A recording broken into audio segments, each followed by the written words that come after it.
New টাউনে খুনে গ্রেপ্তার বেড়ে 4। নিউ টাউনে সোনা ব্যবসায়ী খুনে আরো গ্রেপ্তার। কাকে গ্রেপ্তার করা হলো এবার?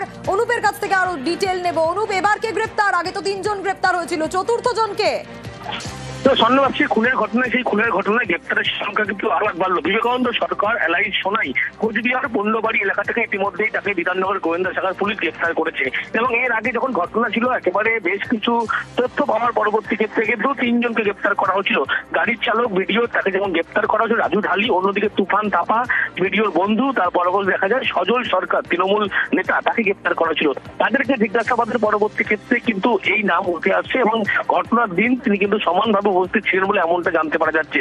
ইতিমধ্যেই গ্রেপ্তার করা হয়েছে অভিযুক্ত বিবেকানন্দ সরকার এলাই সোনাইকে। বিধাননগর গোয়েন্দা শাখার পুলিশ ইতিমধ্যে তাকে গ্রেপ্তার করেছে। কোচবিহার জেলা পুলিশের সহযোগিতায় কিন্তু গ্রেপ্তার করা হয়েছে বলে এমনটাই জানতে পারা যাচ্ছে। ইতিমধ্যে তাকে ভোর রাতের মধ্যে কলকাতায় আনা হবে এবং আগামীকাল বিধাননগর আদালতে পেশ করা হবে। গোটা যে ঘটনা, খুনের ঘটনা, সেখানে কিন্তু একাধিক যোগসূত্র উঠে এসেছিল।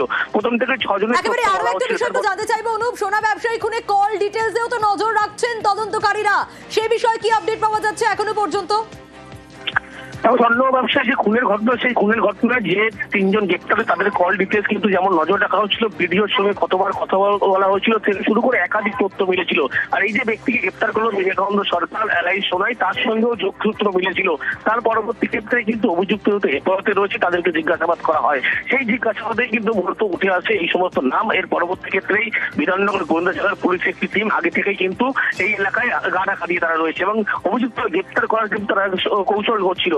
এবং শেষমেশ দেখা যায় যে এই যে ঘটনা, ফোনে যেমন টাওয়ার লোকের দেখা হচ্ছিল, তাদের সঙ্গে কথোপকথন করেছিল, এই সমস্ত বিষয় দেখার পরবর্তীতে কিন্তু অভিযুক্ত জিজ্ঞাসাবাদ করা হয় এবং সেই জিজ্ঞাসাবাদের পরেই কিন্তু বিবেকানন্দ সরকার এলাই সোনাই ইতিমধ্যে তাকে গ্রেপ্তার করা হয়েছে এবং আগামীকাল তাকে আদালতে পেশ করে হেফাজতের আবেদন জানানো হবে।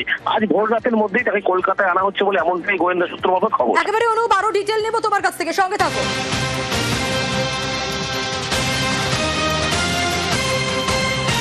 আর আরো একবার জানাই, নিউ টাউন খুনে গ্রেপ্তার বেড়ে 4। আগে 3 জনকে গ্রেপ্তার করা হয়েছিল, এবার আরো একজনকে গ্রেপ্তার করা হলো। নিউ টাউনে সোনা ব্যবসায়ী খুনে আরো গ্রেপ্তার। কোচবিহার থেকে ধৃত বিবেকানন্দ সরকার ওরফে সোনাই। আরো ডিটেল আপডেট নেব অনুপের কাছ থেকে।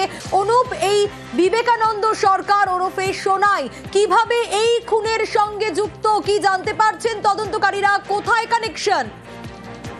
স্বর্ণ ব্যবসায়ী খুনের ঘটনা, সেই খুনের ঘটনায় এই সোনাই কিন্তু পুরোপুরি ভাবে যুক্ত এমনটা তদন্ত করে জানতে পেরেছিল। এবং যে 3 জনকে গ্রেপ্তার করা হয় তাদের যখন মোবাইলের টাওয়ার লোকের শুরু করে লোকেশন সমস্ত কিছু খতিয়ে দেখা হয়, তার পরবর্তী ক্ষেত্রে কোন কোন ব্যক্তির সঙ্গে তারা যোগাযোগ করেছে তার কল ডিটেলস দেখা হচ্ছিল এবং সেক্ষেত্রে কিন্তু সোনাইয়ের একাধিক তথ্য মিলেছিল এবং তার পরবর্তী ক্ষেত্রেই বিধাননগর গোয়েন্দা শাখার পুলিশ আগে থেকে কিন্তু একেবারেই কোচবিহার এলাকায় তারা ছিল এবং সেখানেই বন্যবাড়ি বলে একটি জায়গা, সেখান থেকে ইতিমধ্যেই অভিযুক্তকে গ্রেপ্তার করা হয়েছে এবং আজকে ভোর রাতের মধ্যেই তাকে কলকাতায় আনা হবে এবং আগামীকাল আদালতে পেশ করা হবে।